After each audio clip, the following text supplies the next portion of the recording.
알프스의 그림자. 평생 숨겨온 스위스 비밀 계좌. 남편의 또 다른 얼굴. 프롤로그 장례식장의 봉투. 2024년 11월 서울 강남의 한 대형 장례식장. 차가운 가을비가 유리창을 따라 흘러내리는 오후 3층 VIP 빈소에는 국화꽃 향기가 가득했다. 김태준님이라고 쓰인 현수막 아래 영정 사진 속 남자는 온화하게 미소 짓고 있었다. 70평생을 성실하게 살아온 한 남자의 마지막 모습이었다. 어머니, 좀 드세요. 하루 종일 아무것도 안 드셨잖아요. 42, 장녀 지혜가 따뜻한 미역국을 권했지만 최영희는 고개만 저었다. 68의 나이 40년을 함께한 남편을 하루아침에 잃은 슬픔은 쉽게 가라앉지 않았다. 괜찮아. 넌 오빠 좀 챙겨줘라. 상주인데 너무 무리하는 것 같아. 빈소 입구에서는 장남 민수가 조문객들을 맞이하고 있었다. 변호사답게 의젓하고 침착한 모습이었지만 눈가의 붉은 기운이 그의 슬픔을 말해주고 있었다. 고인의 명복을 빕니다. 좋은 곳으로 가셨을 겁니다. 조문객들의 말은 영희의 귀에 제대로 들어오지 않았다. 그저 멍하니 영정 사진만 바라볼 뿐이었다. 일주일 전 골프장에서 갑자기 쓰러진 남편. 병원에 도착하기도 전에 숨을 거둔 남편. 너무 갑작스러웠다. 준비할 시간도 마지막 인사를 나눌 시간도 없었다. 당신, 왜 이렇게 갑자기 가버린 거예요? 영희가 눈물을 닦고 있을 때였다. 실례합니다. 인과 인사드리러 왔습니다. 낯선 억양의 한국어였다. 영희가 고개를 들자 70대로 보이는 외국인 남자가 서 있었다.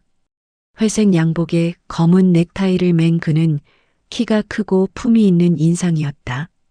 특히 눈빛이 예사롭지 않았다.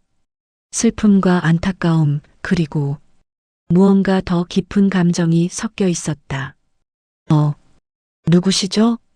영희가 어리둥절해하자 남자는 정중하게 고개 숙여 인사했다. 저는 한스 슈미트입니다. 스위스에서 왔습니다. 태준과는 오랜 친구였습니다. 스위스? 영희는 당황했다. 남편이 스위스에 친구가 있다는 말은 들어본 적이 없었다. 아니, 유럽에 친구가 있다는 말 자체가 처음이었다. 아, 그러시군요. 먼 곳에서 와주셔서 감사합니다. 한스는 영정 앞에 무릎 꿇고 오래 묵념했다. 5분이 넘게 이어진 긴 침묵. 그의 어깨가 미세하게 떨리는 것 같았다. 진심 어린 애도였다. 묵념을 마친 한스가 일어서더니 주머니에서 작은 흰 봉투를 꺼냈다. 부인, 이것을 드려야 할 것 같습니다. 이게 뭔가요? 태준이, 당신에게 꼭 전해달라고 했습니다. 만약 자신에게 무슨 일이 생기면. 영희의 손이 떨렸다. 봉투는 생각보다 가벼웠지만 왠지 모를 무게감이 느껴졌다. 이 안에 뭐가... 지금은 열어보지 마십시오. 한스의 목소리가 낮아졌다. 혼자 계실 때 마음의 준비를 하시고 열어보십시오. 그리고 그는 잠시 망설이더니 말을 이었다. 부인, 태주는 좋은 사람이었습니다. 제발 그것만은 믿어주십시오. 무슨 뜻인지 알 수 없는 말이었다. 영희가 무언가 묻기도 전에 한스는 다시 한번 깊이 고개 숙여 인사하고는 빈소를 빠져나갔다. 마치 도망치듯 서둘러서 영희는 손안의 봉투를 내려다봤다. 아무 표시도 없는 하얀 봉투. 하지만 묘하게 불길한 예감이 들었다. 태준아, 이게 뭐야? 당신이 나한테 숨긴 게 있는 거야? 빗소리만이 조용히 장례식장을 적시고 있었다. 일막 완벽했던 남편. 그날 밤 빈소를 지키던 영희는 깊은 회상에 잠겼다. 1984년 봄. 28배 최영희가 32의 김태준을 처음 만난 것은 맞선 자리였다. 당시 태주는 대기업 과장으로 성실하고 점잖은 인상의 남자였다. 저는 평범한 사람입니다. 하지만 가정을 소중히 여기고 책임감 있게 살아가겠습니다. 첫 만남에서 태준이 했던 말. 그리고 그는 약속을 지켰다. 정말로 성실하고 책임감 있는 남편이었다. 결혼 후 얼마 지나지 않아 아들 민수가 태어났고 3년 후 딸 지혜가 태어났다.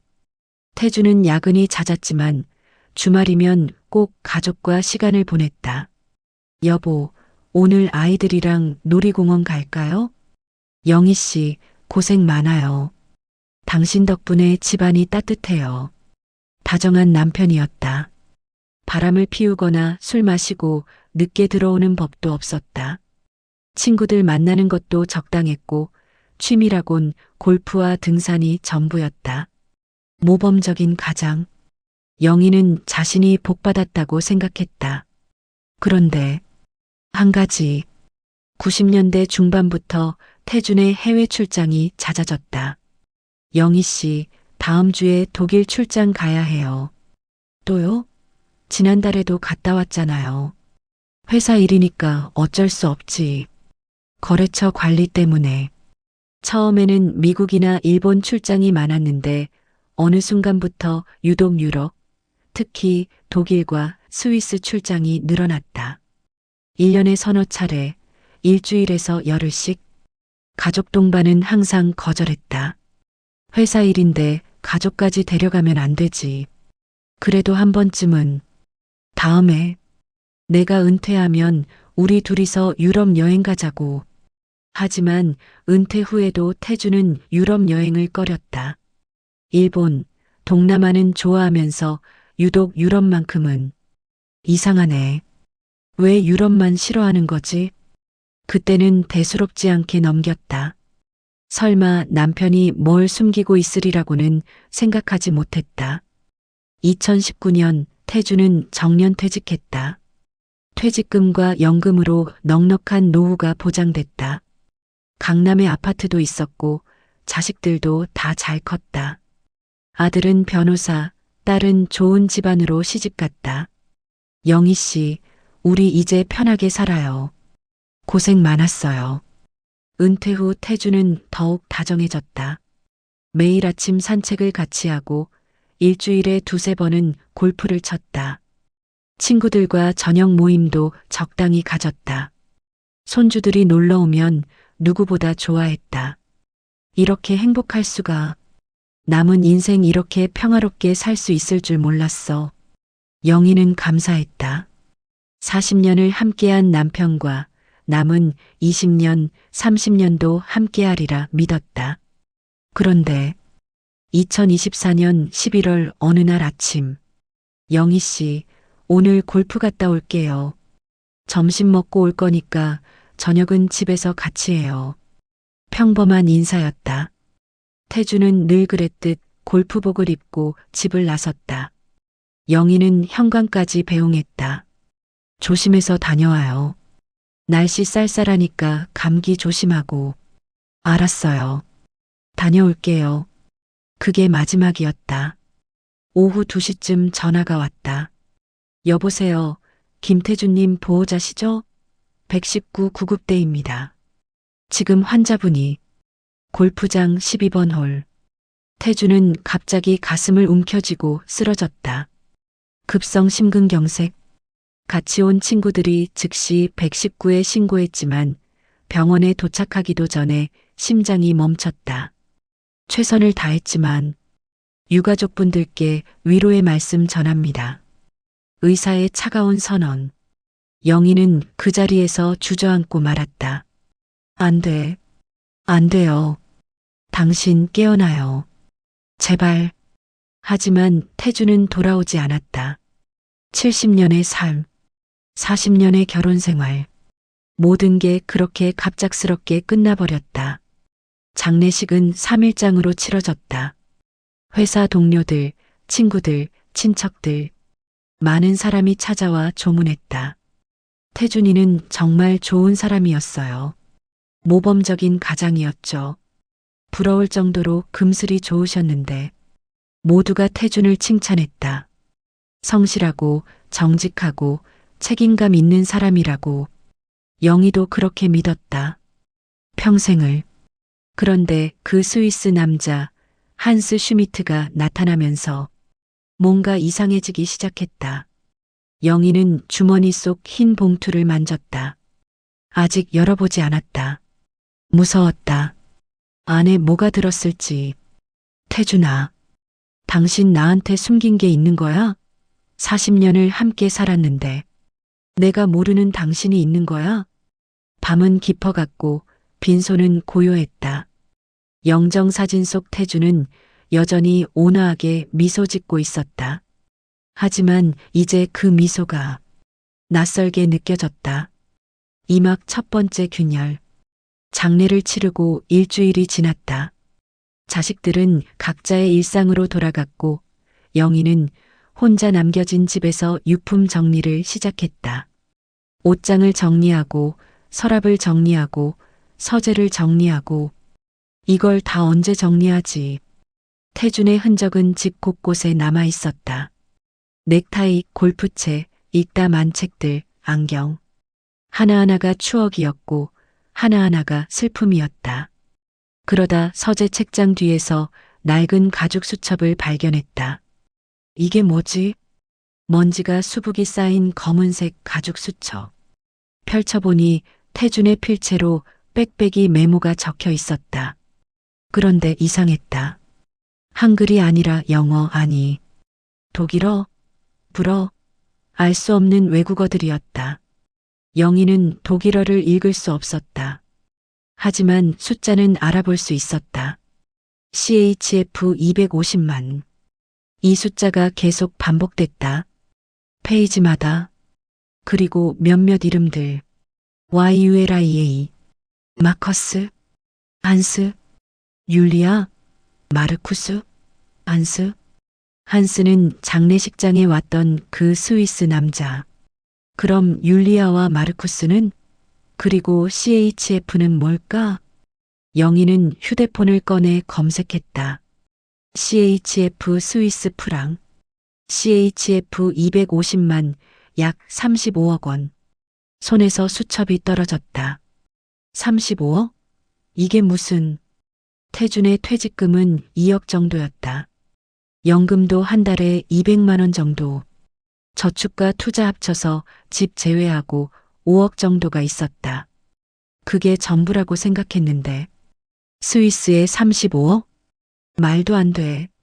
그 돈이 어디서 나온 거야? 심장이 빠르게 뛰기 시작했다. 영희는 떨리는 손으로 아직 열어보지 않았던 한스의 봉투를 꺼냈다. 흰 봉투 안에는 명함 한 장이 들어 있었다. 한스 슈밋, 프라이벗 뱅커, 주릭 인터내셔널 뱅크, 주릭 스위tzerlän드. 뒷면에는 손글씨로 적힌 메시지.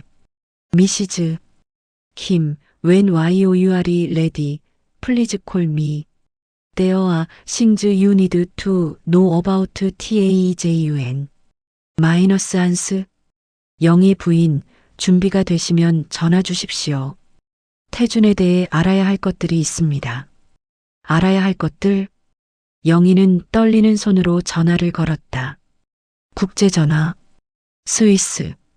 신호음이 울렸다. 한 번, 두 번, 세 번. 헐로, 한스 슈미 스피킹. 저는 김태준의 아내, 최영희입니다. 전화 너머로 짧은 침묵이 흘렀다. 아, 부인. 드디어 연락하셨군요. 기다리고 있었습니다. 저기, 선생님께서 남편과 무슨 관계신지, 그리고 이 명함은 부인 전화로 말씀드리기 어렵습니다. 가능하시면 취리히로 오실 수 있으신가요? 취리히요? 저보고 스위스로 오라고요? 네. 태준의 계좌가 있습니다. 그리고 부인께서 직접 확인하셔야 할 서류들이 있습니다. 전화나 이메일로는 안 됩니다.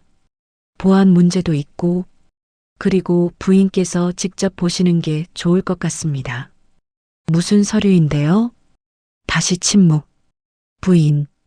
태주는 1975년부터 저희 은행의 고객이었습니다. 1975년? 그때 우리 아직 결혼도 안 했는데요. 네, 알고 있습니다. 그래서 직접 오시는 게 좋겠습니다. 제가 모든 걸 설명해 드리겠습니다. 전화를 끊고 나서 영희는 오랫동안 멍하니 앉아 있었다. 1975년. 그때 태주는 뭘 했을까? 영희는 기억을 더듬었다. 그 시절 태주는 독일에 있었다. 기술 연수로 2년 정도. 그래. 그때 독일 지멘스에서 연수받는다고 했었지. 그게 1973년부터 1975년까지. 그럼 독일에서 스위스 계좌를 만든 건가? 왜? 무슨 돈으로? 의무는 꼬리를 물었다. 그날 저녁 자식들을 불렀다. 엄마, 무슨 일이세요? 얼굴이 안 좋으신데. 아들 민수가 걱정스럽게 물었다. 너희들, 아빠가 스위스에 계좌 가지고 있었던 거 알고 있었니? 네. 스위스요? 딸 지혜도 놀란 표정이었다. 아니, 그게 장례식 때 스위스에서 온 사람 있었잖아. 한스 슈미트라고. 그 사람이 은행가래. 그런데 아빠가 거기 계좌를 가지고 있대. 얼마나요? 35억. 네. 민수와 지혜가 동시에 소리쳤다. 35억이요? 아빠가 어디서 그런 돈을? 민수의 얼굴이 굳어졌다. 변호사인 그는 즉시 문제를 파악했다. 엄마, 그거 혹시 사기 아니에요? 요즘 장례식장 노리는 사기꾼들 많다고 하던데. 나도 그렇게 생각했어. 근데 아빠 서재에서 수첩을 발견했거든. 거기에 CHF 250만이라고 적혀 있더라. 그게 스위스 프랑이래. 수첩이요? 응. 독일어로 빽빽이 적혀 있는데 나는 읽을 수가 없어서. 그리고 이름들도 있었어. 율리아 마르쿠스? 지혜가 불안한 표정으로 물었다. 엄마, 설마 아빠가 다른 여자? 나도 모르겠어. 그래서 확인해 봐야 할 것 같아. 그 은행가가 추리이로 오래. 민수가 단호하게 말했다. 엄마, 가지 마세요. 그거 함정일 수 있어요. 요즘 국제 사기단들 수법이 교묘해요. 스위스까지 유인해서 돈 뜯어내는. 그런데 민수야, 아빠 수첩이 진짜거든. 아빠 필체 맞아. 그리고 그 한스라는 사람. 장례식 때 정말 슬퍼하더라. 연기 같지 않았어. 그래도 위험해요. 제가 변호사 동료한테 확인해 볼게요. 스위스 은행 검증하는 방법 있을 거예요. 나는 가보고 싶어. 영희의 목소리에는 결연함이 담겨 있었다. 40년을 같이 산 남편인데 내가 모르는 게 있다면 알고 싶어. 그게 좋은 거든 나쁜 거든. 엄마, 지혜야, 너는 어떻게 생각하니? 지혜는 망설이다가 조심스럽게 말했다. 엄마가 가보고 싶으시면 가보세요. 근데 혼자는 위험하니까 오빠랑 같이 가세요. 나는 안 가요. 민수가 잘라 말했다. 이건 말이 안 돼요. 상속 문제도 복잡해지고 세금 문제도 생기고. 엄마, 제발 정신 차리세요. 그날 밤 가족회의는 결론 없이 끝났다. 영희는 혼자 방에 누워 천장을 바라봤다. 태준과 함께 누웠던 침대. 이제는 혼자. 당신, 내가 모르는 당신의 얼굴이 있는 거야? 40년 동안 나랑 같이 살면서 다른 삶을 살았던 거야? 그때 현관 초인종이 울렸다. 밤 10시가 넘은 시각. 누굴까? 영희가 인터폰을 확인하니 낯선 남자가 서 있었다. 70대 정도 되어 보이는 모자를 눌러 쓴 남자. 누구세요? 저 김태준 형님 친구 박철수라고 합니다. 대학 동기였어요. 박철수? 영희는 그 이름을 들어본 적 있었다. 태준의 대학 동기. 가끔 전화 통화하는 걸 봤었다. 문을 열어주자 박철수가 조심스럽게 들어왔다. 죄송합니다. 이 밤에. 그런데 꼭 여쭤볼 게 있어서. 앉으세요. 무슨 일이신지? 박철수는 주위를 살피더니 낮은 목소리로 물었다. 형님, 유품 정리하시면서 혹시 특이한 거 발견하신 거 없으세요? 특이한 거요? 예를 들면 외국어로 된 수첩이라든지 옛날 사진이라든지. 영희의 등에서 식은땀이 흘렀다. 왜 그러시는데요? 무슨 일이라도? 박철수가 한숨을 쉬었다. 사모님, 형님이 1970년대에 뭐 하셨는지 아세요? 독일에서 기술 연수 받았다고 들었어요. 그게 전부가 아니에요. 무슨 말씀이세요? 박철수는 잠시 망설이더니 입을 열었다. 형님은 그 시절에 좀 위험한 일을 하셨어요.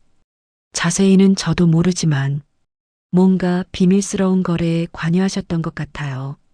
그리고 스위스에. 스위스요. 영희가 소리쳤다. 박철수가 놀라며 물었다. 사모님, 혹시 이미 아시는 거예요? 아니, 그게 장례식 때 스위스에서 온 사람이 있었어요. 한스 슈미트라고. 박철수의 얼굴이 창백해졌다. 한스? 그 친구가 왔다고요? 사모님, 그 사람이 뭐라고 했어요? 추리히로 오래요. 남편 계좌가 있다고. 계좌. 역시. 박철수가 고개를 저었다.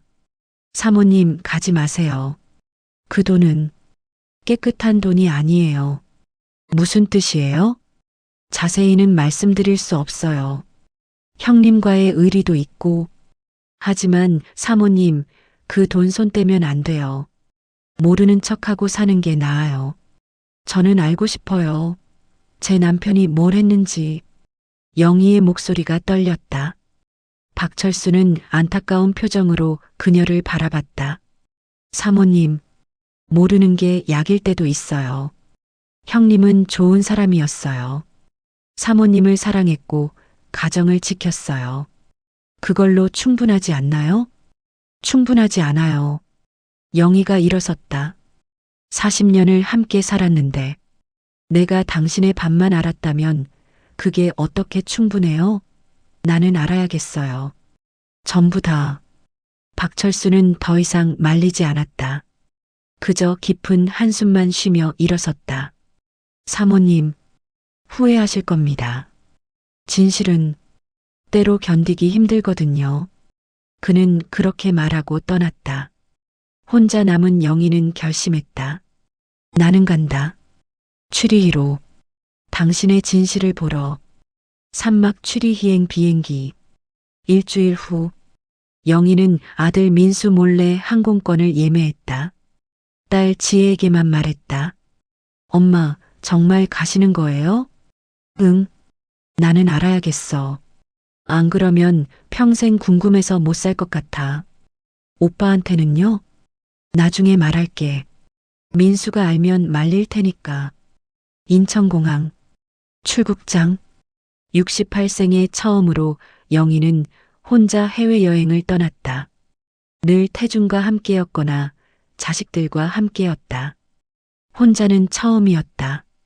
무섭네. 그런데 가야 해. 비행기는 정오에 출발해서 저녁에 추리히에 도착하는 직항편이었다. 12시간의 긴 비행. 창밖으로 서울이 멀어졌다. 구름 위로 올라가자 하늘은 눈부시게 파랬다. 태준아, 당신도 이 길을 몇 번이나 왔다 갔다 했겠지? 그때 무슨 생각을 했을까? 기내에서 영희는 과거를 떠올렸다. 1984년 신혼 시절. 여보, 나 다음 달에 독일 출장 가요. 독일이요? 얼마나요? 일주일 정도. 그때부터였다. 태준의 유럽 출장. 처음에는 1년에 한두 번이었는데 점점 늘어났다. 90년대에는 1년에 4-5번. 2000년대에도 계속됐다. 여보, 이번엔 저도 같이 가면 안 돼요? 파리도 보고 싶고, 다음에 회사 일인데 가족까지 데려가면 안 되지. 항상 혼자 갔다. 그리고 일주일 후 돌아오면 피곤한 얼굴로 영희 씨, 유럽은 별로야. 음식도 안 맞고 사람들도 차갑고 일본이나 동남아가 훨씬 나아. 그래서 은퇴 후에도 유럽 여행을 거부했나 보다. 피하고 싶었던 거다. 무언가를. 그곳에 뭐가 있는 거야, 당신? 그곳에 내가 모르는 당신의 삶이 있는 거야? 비행기는 시베리아 상공을 지나고 있었다. 창밖으로 끝없는 눈벌판이 보였다. 영희는 가방에서 태준의 낡은 수첩을 꺼냈다. 독일어를 읽을 수는 없었지만 가끔 영어 단어들이 섞여 있었다. YULIA, My Love, 마커스, 마이 선, 임사리, 소사리, 율리아, 내 사랑, 마르쿠스, 내 아들. 미안해. 정말 미안해. 영희의 손이 떨렸다. 심장이 쿵쿵 뛰었다. 내 사랑? 내 아들? 당신, 다른 가족이 있었던 거야? 아니, 아니야. 착각일 거야. 오해일 거야.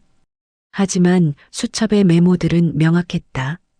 1975년부터 2024년까지 거의 50년간의 기록. 매달, 매년 빼놓지 않고 적힌 금액들. CHF 5000-YULIA, CHF 3000- 마커스 에저케이션, CHF 2000- 메더컬, 생활비, 교육비, 의료비. 태주는 50년간 누군가에게 돈을 보냈다. 율리아라는 여자에게, 마르쿠스라는 아이에게. 안 돼, 안 돼. 영희는 눈물이 날 것 같았지만 참았다. 옆자리 승객이 신경 쓰일까봐. 기내식이 나왔지만 목구멍으로 넘어가지 않았다. 커피만 홀짝였다. 몇 시간이 흘렀을까? 기장의 안내방송이 들렸다. 승객 여러분, 곧 취리히 공항에 도착하겠습니다. 현지 시각 오후 6시 30분입니다. 창밖으로 알프스 산맥이 보였다. 눈 덮인 봉우리들. 아름다웠지만 영희에게는 차갑게만 느껴졌다. 저 산 어딘가에 당신의 비밀이 숨어 있는 거지? 취리히 공항. 입국 심사를 마치고 나오니 한스 슈미트가 기다리고 있었다. 부인 오시느라 고생하셨습니다. 그는 정중하게 인사했다. 75이지만 정정한 모습이었다. 호텔 예약해뒀습니다. 오늘은 푹 쉬시고 내일 은행으로 오십시오. 제가 모든 걸 설명드리겠습니다. 아니에요. 지금 가고 싶어요. 영희의 목소리는 단호했다. 지금이요? 부인, 피곤하실 텐데. 괜찮아요. 지금 당장 알고 싶어요. 제 남편이 뭘 숨겼는지. 한스는 잠시 망설이더니 고개를 끄덕였다. 알겠습니다. 따라오십시오. 택시를 타고 취리히 시내로 들어갔다. 석양이 지는 호수가 아름다웠다. 하지만 영희는 풍경을 볼 여유가 없었다. 부인, 태준과는 어떻게 지내셨습니까? 한스가 조심스럽게 물었다. 좋았어요. 40년간 행복했어요. 적어도 저는 그렇게 생각했어요. 그랬군요. 태준도 당신을 사랑했을 겁니다. 사랑했다고요? 영희가 쓴웃음을 지었다. 사랑하는 사람에게 50년간 비밀을 숨기나요? 한스는 대답하지 않았다. 택시가 멈춘 곳은 취리히 중심가의 고풍스러운 건물 앞이었다. 주릭 인터내셔널 뱅크라는 간판. 들어가시죠. 은행 내부는 조용하고 우아했다. 대리석 바닥 샹들리에 고급스러운 가구들. 프라이빗 뱅크답게 손님도 별로 없었다. 한스는 영희를 3층 개인 응접실로 안내했다. 앉으십시오. 서류를 가져오겠습니다. 잠시 후 한스가 두꺼운 파일을 들고 돌아왔다. 부인, 보시기 전에 말씀드리고 싶은 게 있습니다. 뭔데요? 태주는 나쁜 사람이 아니었습니다. 그저 어쩔 수 없는 상황이었어요. 제발 그걸 이해해 주십시오. 영희는 대답 대신 파일을 받아들었다. 첫 페이지. 어카운트 홀더 김태희 전. 어카운트 넘버 CH-98억 7654만 3210. 어카운트 오펀 데이트 마치 15, 1975. 1975년 3월 15일 개설. 영희가 태준을 만나기 9년 전. 두 번째 페이지. 커런트 밸런스 CHF 254만 7832. 현재 잔액 약 35억 원. 세 번째 페이지부터는 거래 내역이었다. 1975년부터 2024년까지 50년간의 모든 거래. 입금, 출금, 송금. 그리고 반복되는 이름. 트랜스퍼 투 YULIA 슈밋. 트랜스퍼 투 마커스 킴. 율리아 슈미트. 마르쿠스 킴. 이 사람들이 누구예요? 영희의 목소리가 떨렸다.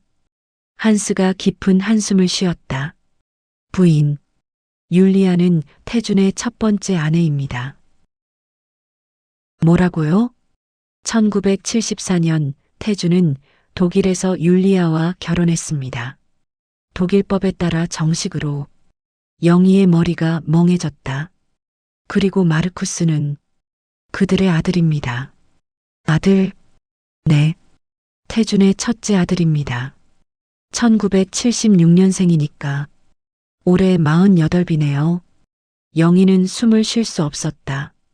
가슴이 조여왔다. 안 돼. 말도 안 돼. 저랑 결혼한 게 1984년인데 태준은 1984년 한국으로 돌아가면서 율리아와 헤어졌습니다. 정확히는 버렸다고 해야겠죠. 거짓말이에요. 우리 남편은 그런 사람이 아니에요. 하지만 서류는 거짓말하지 않았다. 명확한 증거들, 송금 내역, 편지, 사진들. 한스가 사진 한 장을 꺼냈다. 1974년 여름. 독일 어느 공원. 젊은 태준이 금발의 아름다운 여자와 웃고 있었다.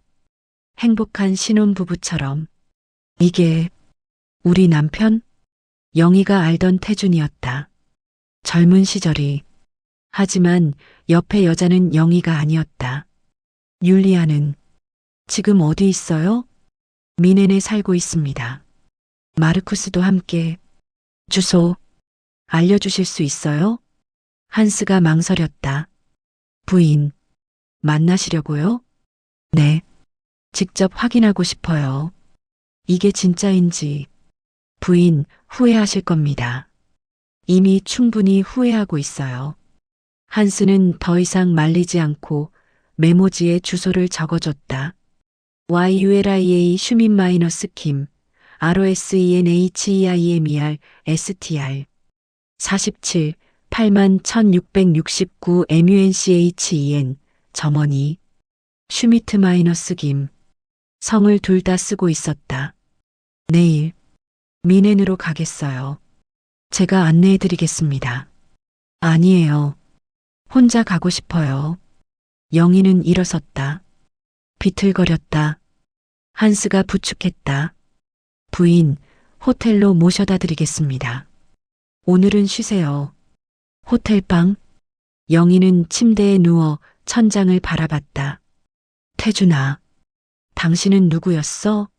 내가 40년 동안 사랑한 사람은 대체 누구였어? 눈물이 멈추지 않았다. 사막 과거로의 여행. 다음 날 아침, 영희는 민헨행 기차표를 샀다. 취리히에서 민헨까지는 기차로 4시간. 한스가 역까지 배웅 나왔다. 부인, 정말 혼자 가시겠습니까? 네. 이건 제가 직접 해야 할 일이에요. 율리아에게는 연락하셨습니까? 아니요. 그냥 찾아갈 거예요. 부인, 율리아도 태준을 많이 사랑했습니다. 그리고 지금도 미워하고 있을 겁니다. 저도 마찬가지예요. 기차가 출발했다. 창밖으로 알프스 산맥이 스쳐 지나갔다. 영희는 가방에서 태준과 율리아의 사진을 꺼내봤다. 1974년 여름. 두 사람은 정말 행복해 보였다. 당신, 이 여자를 사랑했구나. 진심으로. 그렇다면 나는 뭐였을까? 두 번째 선택? 대체품? 아니면 그냥 한국에서의 편의를 위한 아내? 가슴이 아팠다. 오후 2시, 미넨 중앙역 도착. 영희는 택시를 타고 주소지로 향했다. 미넨 외곽의 조용한 주택가, 깔끔하고 아담한 집들이 늘어선 거리. 47번 집, 2층짜리 흰색 주택. 정원에는 가을 꽃들이 피어 있었다. 문패 슈민마이너스 킴. 영희는 손을 떨며 초인종을 눌렀다. 딩동. 잠시 후 문이 열렸다. 아, 네. 50살 정도 되어 보이는 금발 여자가 나타났다. 나이가 들었지만 여전히 아름다운 얼굴. 사진 속 젊은 율리아의 모습이 남아 있었다. 저는 영희가 한국어로 말을 꺼내려는데 율리아의 눈이 커졌다. 당신이 영희 씨? 놀랍게도 율리아가 한국어로 대답했다. 서툴지만 또박또박한 발음. 저를 아세요? 태준이. 당신 얘기 많이 했어요. 사진도 봤어요. 두 여자는 현관에서 한참을 마주봤다. 같은 남자를 사랑했던, 아니 여전히 사랑하는 두 여자. 들어오세요. 율리아가 문을 열어줬다. 거실은 따뜻하고 아늑했다. 하지만 영희의 시선은 벽의 사진들에 고정됐다. 태준과 율리아의 결혼 사진. 태준이 갓난아기를 안고 있는 사진. 태준과 어린 소년이 함께 웃고 있는 사진. 저건 마르쿠스예요? 네. 우리 아들이에요. 태준의 아들. 율리아가 차를 내왔다. 두 여자는 마주 앉았다. 영희 씨. 태준 장례식에서 당신 봤어요. 멀리서. 그때 오셨어요? 네. 마르쿠스랑 같이. 하지만 인사는 못했어요. 당신을 보니까 뭐라고 말해야 할지 몰라서. 침묵이 흘렀다. 어색하고 무거운 침묵. 영희가 먼저 입을 열었다. 언제부터? 태준과? 1973년 가을이었어요. 태준이 미넨 지멘스 공장에 기술연수 왔을 때 저는 거기서 통역사로 일했어요. 율리아의 눈에 추억이 떠올랐다. 첫 만남부터 뭔가 특별했어요. 태준은 다른 한국 사람들과 달랐어요. 조용하고 성실하고 다정했어요. 독일어도 열심히 배우려고 했어요. 사랑에 빠졌군요. 네. 미칠 것처럼. 저는 26, 태준은 30이었어요. 매일 만났어요. 퇴근 후에, 주말에. 이자르 강변을 산책하고, 영화 보고, 음악회 가고. 영희는 듣기 괴로웠지만 참았다. 1974년 6월, 우리는 결혼했어요. 미넨 시청에서 정식으로. 독일법으로는 완전히 합법적인 결혼이었어요. 태준이 진심이었나요? 율리아의 눈에서 눈물이 흘렀다. 네. 그때는 진심이었어요. 저도 알아요. 태준은 저를 사랑했어요. 진짜로. 그럼 왜? 1976년 마르쿠스가 태어났어요. 태준은 너무 좋아했어요. 매일 밤 아기한테 한국어로 자장가 불러줬어요. 좋은 아빠였어요. 율리아가 사진첩을 가져왔다. 수십 장의 사진들. 행복한 가족. 태준과 율리아와 아기 마르쿠스. 1984년까지. 우리는 행복했어요. 물론 태준은 가끔 한국 본사 출장 갔지만 항상 돌아왔어요. 우리가 가족이니까. 그런데 율리아의 목소리가 떨렸다. 1984년 여름. 태준이 말했어요. 한국 본사로 발령 났다고. 6개월만 다녀오겠다고. 그동안 우리 생활비 보내주겠다고. 거짓말이었군요. 네. 6개월이 지나도 안 왔어요. 전화도 안 받았어요. 편지만 보냈어요. 미안하다. 헤어지자. 한국에서 새 삶을 살아야 한다. 그때 이미 저랑 결혼한 후였어요. 율리아가 고개를 끄덕였다. 나중에 알았어요. 1984년 11월 당신과 결혼했다고. 저는 배신감에 미칠 것 같았어요. 저도 지금 그래요. 두 여자의 눈물이 동시에 흘렀다. 율리아 씨, 물어봐도 될까요? 왜 태준을 놓아줬어요? 법적으로는 당신이 정식 아내잖아요. 중혼이니까 고소할 수도 있었을 텐데. 율리아가 쓴웃음을 지었다. 마르쿠스 때문이었어요. 아이한테는 아빠가 필요했어요. 태준이 매달 돈을 보내줬어요. 생활비, 교육비. 그 돈으로 우리는 살 수 있었어요. 그래서 50년간? 네. 태준은 약속을 지켰어요. 한 달도 빠짐없이 돈을 보냈어요. 마르쿠스가 대학 갈 때는 등록금도 보내줬어요. 결혼할 때는 축의금도. 만나러는 안 왔나요? 한 번도. 영희는 숨이 막혔다. 마르쿠스는 20년 동안 아빠 얼굴을 몰랐어요. 사진으로만 봤어요. 그러다가 2004년 태준이 독일 출장 왔을 때 처음 만났어요. 2004년. 영희는 기억했다. 그해 태준이 독일 출장을 2번 갔었다. 각각 일주일씩. 그때 태준은 마르쿠스한테 사과했어요. 미안하다. 아빠가 잘못했다. 용서해달라. 마르쿠스는 울면서 안겼어요. 율리아도 울고 있었다. 그 후로도 태준은 1년에 한두 번씩 왔어요. 우리를 만나러. 물론 당신 몰래. 40년간. 저를 속인 거네요. 영희 씨. 저도 피해자예요. 태준은 우리 둘 다를 사랑했지만 둘 다 배신했어요. 그때 현관문이 열렸다. 엄마 다녀왔어요. 젊은 남자의 목소리. 영희가 돌아보니 20대 후반으로 보이는 청년이 들어서고 있었다. 동양인 얼굴에 금발머리. 태준의 얼굴과 율리아의 머리카락을 함께 가진. 손님이세요? 마르쿠스가 영희를 보고 멈춰섰다. 마르쿠스? 이분은 영희 씨예요. 태준이. 한국 아내. 마르쿠스의 표정이 굳었다. 잠시 침묵. 그리고 마르쿠스가 정중하게 고개 숙여 인사했다. 안녕하세요. 저는 마르쿠스 김입니다. 태준이 아들입니다. 영희는 일어나 그를 마주봤다. 태준의 눈, 태준의 코, 태준의 미소. 이 사람이 내 남편의 첫째 아들. 저 장례식 때 봤어요. 멀리서. 마르쿠스의 목소리가 떨렸다. 아버지, 마지막으로 뵙고 싶었어요. 인사하지는 못했지만 오셨었구나. 영희의 눈에서 또 눈물이 흘렀다. 미안해요, 영희 씨.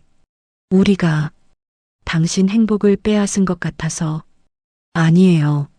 나도 당신들의 행복을 빼앗았어요. 세 사람은 거실에 앉았다. 이상한 가족 모임. 마르쿠스가 입을 열었다. 영희 씨, 아버지는 어떤 분이셨어요? 한국에서는 좋은 사람이었어요. 성실하고 책임감 있고 다정했어요. 여기서도 그랬어요. 율리아가 말했다. 적어도 우리랑 함께 있을 때는.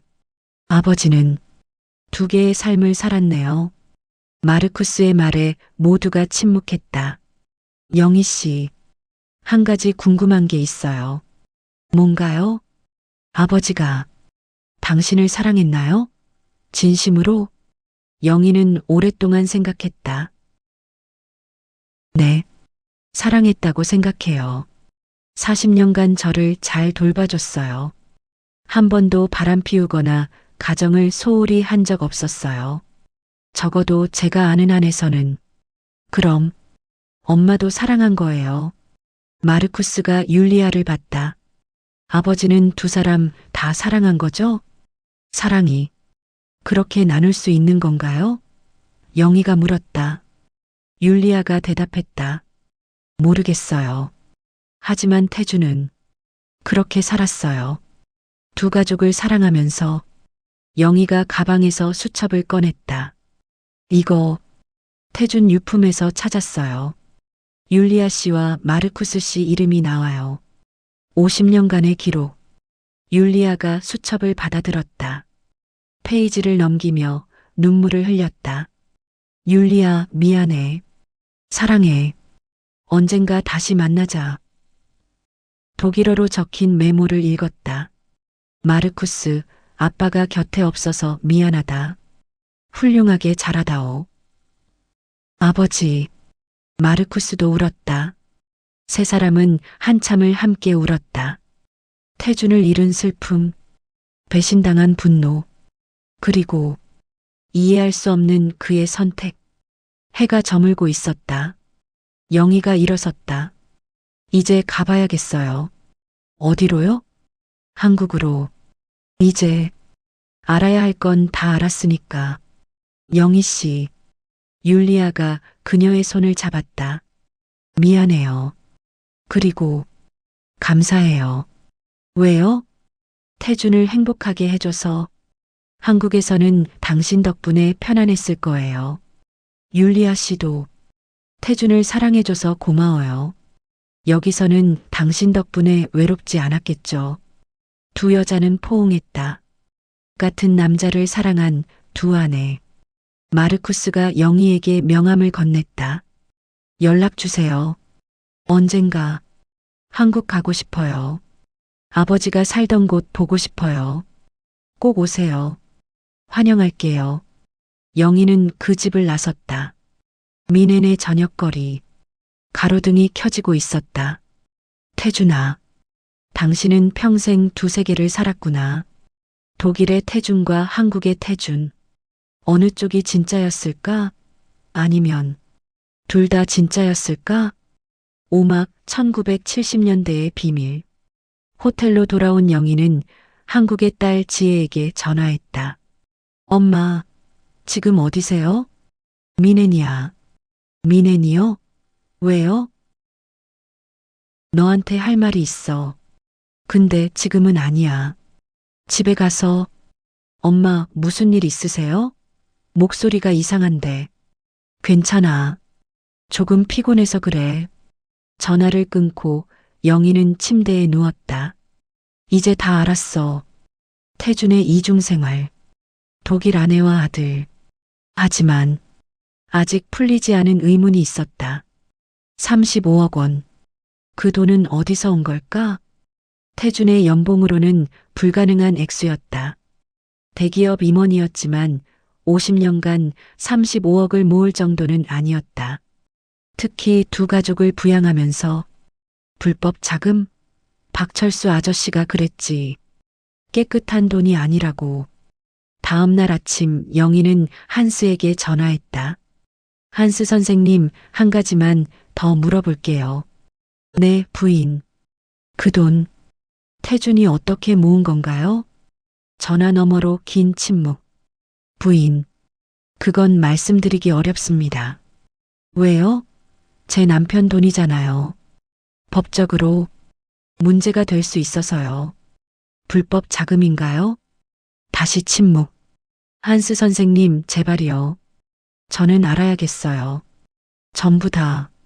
한스가 한숨을 쉬었다. 부인, 추리히로 다시 오실 수 있으세요? 제가 아는 것을 말씀드리겠습니다.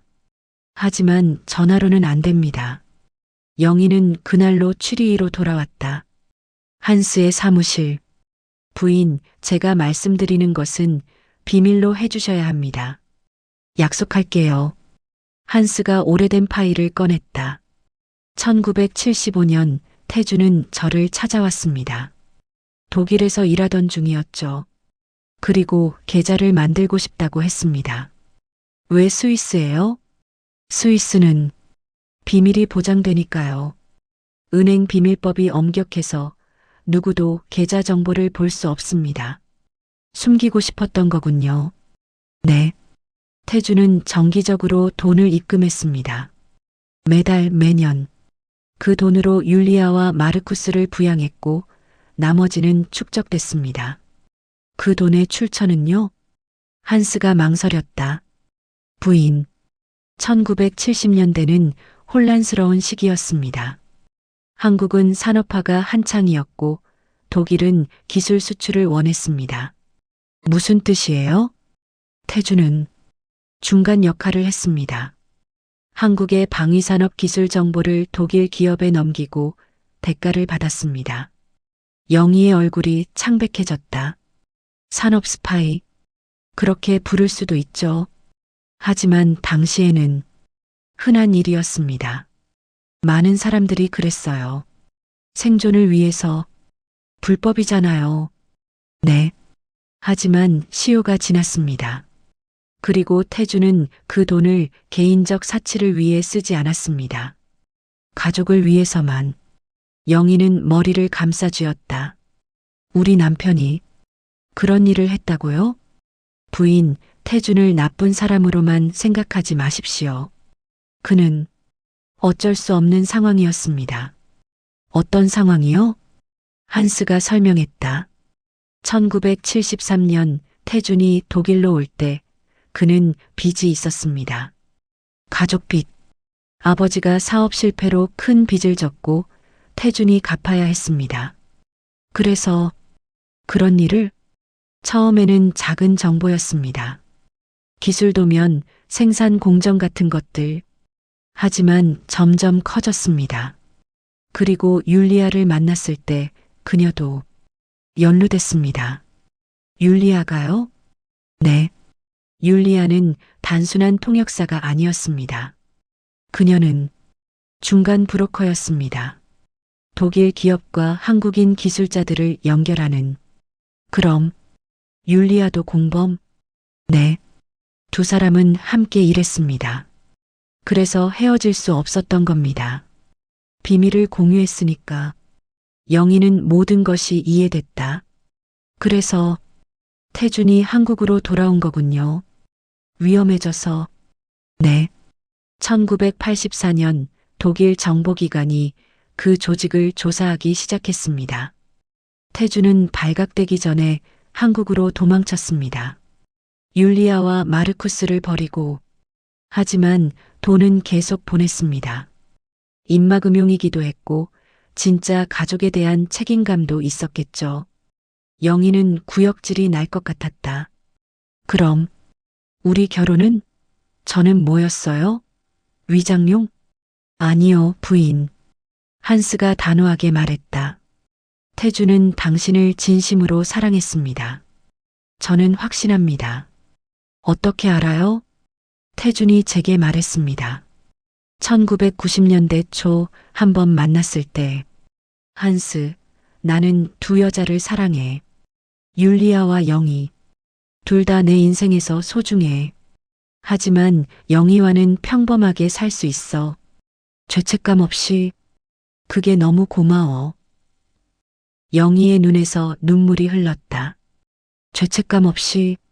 웃기네요. 평생 거짓말하면서. 부인, 태주는 고통스러웠을 겁니다. 두 가족 사이에서. 그건 자업자득이에요. 영희가 소리쳤다. 한스는 아무 말도 하지 않았다. 잠시 후 영희가 차분해졌다. 율리아는 이 사실을 아나요? 불법 자금이라는 거? 네. 율리아도 알고 있습니다. 그녀도 연루됐으니까. 그래서 고소 안 한 거군요. 자기도 공범이니까. 아마도. 영희는 일어섰다. 한스 선생님, 그 돈. 저는 원하지 않아요. 부인? 그 돈은 더럽습니다. 배신과 거짓으로 만들어진 돈이에요. 저는 만지고 싶지 않아요. 하지만 법적으로는 부인의 상속 재산입니다. 율리아와 마르쿠스에게 주세요. 그들이 받을 자격이 있어요. 부인, 정말 그러시겠습니까? 네. 저는 한국으로 돌아가겠습니다. 그리고 태준의 기억과 함께 살겠어요. 진실을 알았으니 이제는 용서할 수도 있을 것 같아요. 한스가 고개 숙여 인사했다. 부인, 고결하십니다. 태준이 당신을 선택한 이유를 알겠습니다. 영희는 쓸쓸하게 웃었다. 선택이었나요? 아니면 그냥 도피였나요? 대답은 없었다. 6막 더 깊은 비밀. 취리히 호텔 마지막 밤. 영희는 짐을 쌌다. 내일이면 한국으로 돌아간다. 이 긴 여정도 끝난다. 그때 전화벨이 울렸다. 한국에서 온 전화. 박철수였다. 사모님, 지금 어디세요? 스위스요. 내일 한국 들어가요. 사모님, 율리아 만났어요? 네. 다 알았어요. 모든 진실을. 그럼, 돈도? 네. 불법 자금이라는 것도. 박철수가 긴 한숨을 쉬었다. 사모님, 죄송합니다. 제가 형님을 말렸어야 했는데. 아저씨도 알고 있었어요? 네. 1970년대 후반 형님이 한국 와서 저한테 털어놨어요. 자기가 독일에서 위험한 일을 했다고. 그래서 도망쳐 나왔다고. 왜 저한테 말 안 하셨어요? 형님이 당부했어요. 절대 사모님한테는 말하지 말라고. 사모님은 깨끗하게 살아야 한다고. 영희는 쓴웃음을 지었다. 깨끗하게. 저만 바보로 만들어 놓고. 사모님, 형님은 정말 당신을 사랑했어요. 제가 장담합니다. 율리아와는 달랐어요. 어떻게 다른데요? 율리아는 공범이었어요. 형님과 함께 일한 동료. 하지만 사모님은 형님의 안식처였어요. 형님이 그렇게 말했어요. 영희와 있으면 평화로워. 죄를 잊을 수 있어. 죄를 잊는다. 네. 형님은 평생 죄책감에 시달렸을 겁니다. 율리아와 마르쿠스를 버린 것, 불법 거래를 한 것, 사모님을 속인 것. 하지만 사모님과 함께 있을 때만큼은 평범한 남편이 될 수 있었던 거죠. 영희는 울었다. 그게 위로가 되나요? 저는 그냥 도피처였다는 게 아니요, 사모님. 사랑이었어요. 진짜 사랑. 형님의 유일한 구원이었어요. 전화를 끊고 영희는 창밖을 바라봤다. 취리히의 야경이 아름다웠다. 태준아, 당신은 평생 도망쳤구나. 독일에서 한국으로, 죄에서 평범함으로, 율리아에서 나에게로. 도망치고 또 도망치고. 다음 날 아침, 공항으로 가기 전 영희는 율리아에게 전화했다. 율리아 씨, 저예요. 영희 씨, 한국 가시나요? 네. 그 전에 말씀드릴 게 있어요. 뭔가요? 스위스 계좌요. 그거 제가 포기할게요. 율리아 씨와 마르쿠스가 가지세요. 뭐라고요? 왜요? 그게 맞는 것 같아서요. 태준이 50년간 당신들에게 보낸 돈이니까. 그리고 영희가 목이 메었다. 저는 그 돈 만지고 싶지 않아요. 더러운 돈이에요. 율리아는 잠시 침묵했다. 영희 씨, 맞아요. 더러운 돈이에요. 저도 알아요. 하지만 저와 마르쿠스는 그 돈으로 살았어요. 50년간. 알아요. 그래서 당신들이 가져야 해요. 고마워요, 영희 씨. 그리고 미안해요. 저도 미안해요. 우리 둘 다 피해자예요. 태준도 피해자였을지 몰라요. 자기 자신의. 두 여자는 전화로 울었다. 영희 씨, 언젠가 한국 가도 될까요? 마르쿠스가 아버지 무덤에 가고 싶어 해요. 오세요. 환영할게요. 우리는 이상한 가족이지만 가족이에요. 고마워요. 영희는 취리히 공항으로 향했다. 비행기에 오르기 전 한스가 배웅 나왔다. 부인, 잘 가십시오. 그리고 태준을 용서해 주십시오. 노력할게요. 부인은 훌륭한 분입니다. 태준이 행운하였어요. 행운이었을까요? 평생 두 개의 삶을 살아야 했는데 그것도 그가 선택한 삶이었습니다. 비행기가 이륙했다. 창밖으로 알프스가 멀어졌다. 눈 덮인 봉우리들.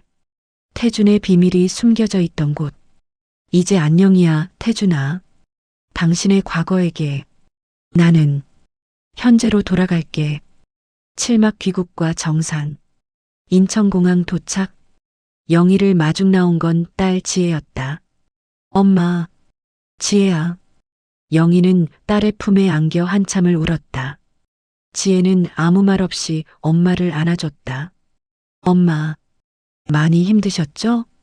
응. 집으로 가는 차 안에서 영희는 모든 것을 털어놨다. 율리아, 마르쿠스, 스위스 계좌, 불법 자금. 모든 진실. 지혜는 충격을 받았지만 침착하게 들었다. 엄마, 아빠가 그런 사람이었다니. 지혜야, 아빠를 나쁜 사람으로만 생각하지 마. 아빠는 복잡한 사람이었어. 좋은 면도 있었고, 나쁜 면도 있었고, 오빠한테도 말씀하셔야 해요. 그래. 오늘 저녁에 다 같이 모이자. 그날 저녁 민수와 지혜를 불렀다. 영희는 차분하게 모든 것을 설명했다. 민수는 처음에는 화를 냈지만 점차 침착해졌다.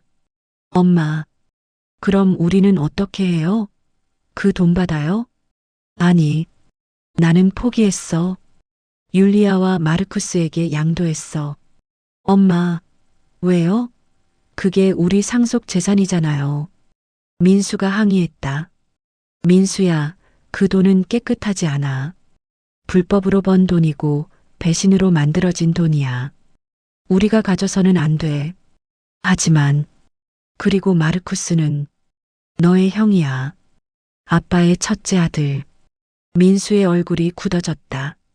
형? 제가 차남이란 말이에요? 법적으로는 모르겠지만 혈연적으로는 그래. 지혜가 조용히 말했다. 오빠, 엄마 말씀이 맞아요. 그 돈은 우리 거 아니에요. 우리는 아빠가 한국에서 번 돈만 받으면 돼요. 그걸로도 충분해요. 민수는 한참을 고민하다가 고개를 끄덕였다. 알겠어요, 엄마. 엄마 뜻대로 하세요. 고마워, 민수야. 영희는 자식들을 안았다.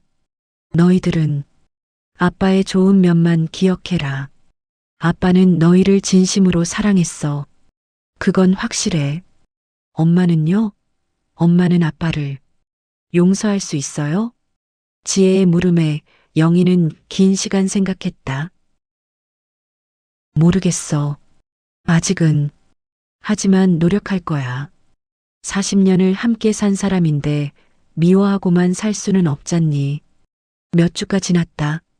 영희는 강남 아파트를 팔고 외곽의 작은 집으로 이사했다. 딸 지혜 가족과 함께 살기로 했다. 엄마, 혼자 계시는 것보다 나을 것 같아요. 고마워, 지혜야. 이사를 하면서 태준의 물건들을 정리했다. 대부분은 버렸다. 하지만 몇 가지는 남겨뒀다. 결혼사진, 가족사진, 태준이 쓰던 만년필. 이것들은 좋은 기억이니까. 어느 날 독일에서 편지가 왔다. 마르쿠스였다. 영희 어머니께 저는 이제 당신을 어머니라고 불러도 될까요? 아버지의 또 다른 아내이시니까요. 스위스 계좌를 양도해 주셔서 정말 감사합니다.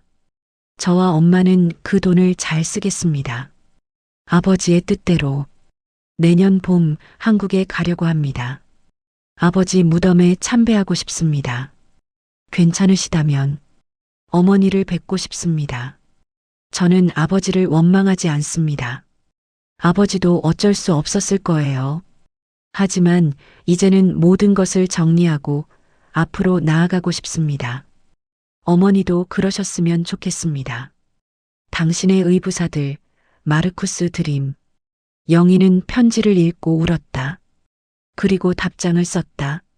마르쿠스에게 어머니라고 불러도 좋아요. 우리는 이상한 가족이지만 가족이에요. 내년 봄 기다릴게요. 아버지 무덤에 함께 가요. 그리고 같이 밥 먹어요. 당신은 좋은 아들이에요. 태준이 자랑스러워할 거예요. 앞으로 나아갑시다. 과거에 갇히지 말고. 영희 올림. 영희는 태준의 영정사진을 내렸다. 서랍에 넣었다. 당신, 이제 그만 제 앞에서 웃지 마요. 당신의 미소가 이제는 복잡하게 느껴져요. 하지만 언젠가는 다시 볼게요. 마음의 준비가 되면. 창밖으로 겨울 햇살이 들어왔다. 차갑지만 따뜻한 빛. 나는 살아갈 거예요. 당신 없이도. 진실과 함께. 6개월 후 2025년 5월 서울 근교의 작은 집. 영희는 작은 텃밭을 가꾸고 있었다. 토마토, 상추, 고추, 소박한 채소들.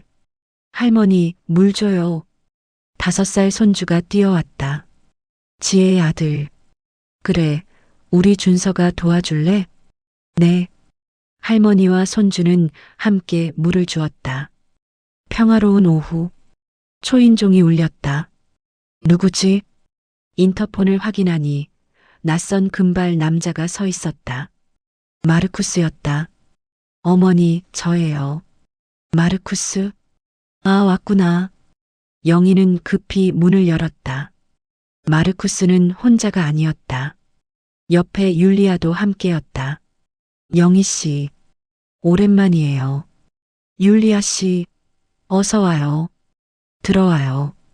세 사람은 거실에 앉았다. 어색하지만 따뜻한 분위기. 지혜가 차를 내왔다. 안녕하세요. 저는 지혜예요. 태준의 딸. 안녕하세요. 저는 마르쿠스, 태준의 아들입니다. 두 사람은 서로를 바라봤다. 이복남매. 오빠, 라고 불러도 될까요? 지혜가 조심스럽게 물었다. 물론이죠. 저도 동생이 있었으면 했어요. 민수도 왔다. 안녕하세요. 저는 민수입니다. 마르쿠스입니다. 형? 이라고 불러도 될까요? 네. 형? 어색하지만 진심 어린 인사. 오후에 모두 함께 공원묘지로 갔다. 태준의 묘. 김태준 지묘. 마르쿠스와 율리아는 무덤 앞에 무릎 꿇었다.